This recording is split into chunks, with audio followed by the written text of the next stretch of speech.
ರೀತಿಯಾಗಿ ಮುಂದುವರೆದಂತೆ ನಿಜಕ್ಕೂ ಕೂಡ ಎಷ್ಟೋ ಜನ ಹೋಟೆಲ್ ಮಾಲೀಕರು ಇಂಥ ಪರಿಸ್ಥಿತಿಯಲ್ಲಿ ಮುಂದುವರೆದಿರುವಂಥದ್ದು. ಅದೇ ರೀತಿಯಾಗಿ ಪೆಟ್ರೋಲ್ ಡೀಸೆಲ್ ಸಮಸ್ಯೆ ಕೂಡ. ಬೆಳಗಾವಿಯಲ್ಲಿ ಪೆಟ್ರೋಲ್ಗಾಗಿ ಯುವಕರು ಫೈಟ್ ಮಾಡ್ತಾ ಇದ್ದಾರೆ. ರಾಮದೇವ ಹೋಟೆಲ್ ಪಕ್ಕದಲ್ಲಿ ಇರುವಂತಹ ಪೆಟ್ರೋಲ್ ಬಂಕ್ ನಲ್ಲಿ ಘಟನೆ ನಡೀತಾ ಇದೆ. ಪೆಟ್ರೋಲ್ಗಾಗಿ ಯುವಕರು ಮತ್ತೆ ವ್ಯಕ್ತಿ ನಡುವೆ ಡಿಶುಮ್ ನಡೀತಾ ಇದೆ. ಕಾರಿಗೆ ಯುವಕರು ಬೈಕ್ ಟಚ್ ಆಗುತ್ತೆ, ಆ ಒಂದು ವಿಚಾರಕ್ಕೆ ಕಿರಿಕಾಗುತ್ತೆ. ಪೆಟ್ರೋಲ್ಗಾಗಿ ಸಾಲುಗಟ್ಟಿ ನಿಂತಿದ್ದಂತ ಸಾರ್ವಜನಿಕರು ಗಲಾಟೆ ಮಾಡಿರುವಂಥದ್ದು.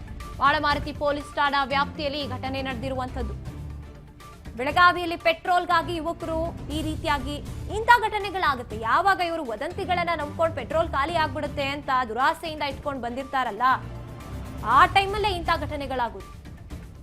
ಕಾರ್ಗೆ ಬೈಕ್ ಟಚ್ ಆಗುತ್ತೆ, ಪೆಟ್ರೋಲ್ ಹಾಕಿಸ್ಕೊಳ್ಳೋಕೆ ಅಂತ ಮೇಬಿ ಇಬ್ರು ಬಂದಿರ್ತಾರೆ. ಅಂತ ಸಂದರ್ಭದಲ್ಲಿ ಪೆಟ್ರೋಲ್ ವಿಚಾರಕ್ಕೆ ಸಾಲುಗಟ್ಟಿ ಜನ ಮುಗಿಬಿದ್ದು ಬಂದುವಂತ ಸಂದರ್ಭದಲ್ಲಿ ಇಂಥ ಘಟನೆ ಆಗಿರುವಂಥದ್ದು.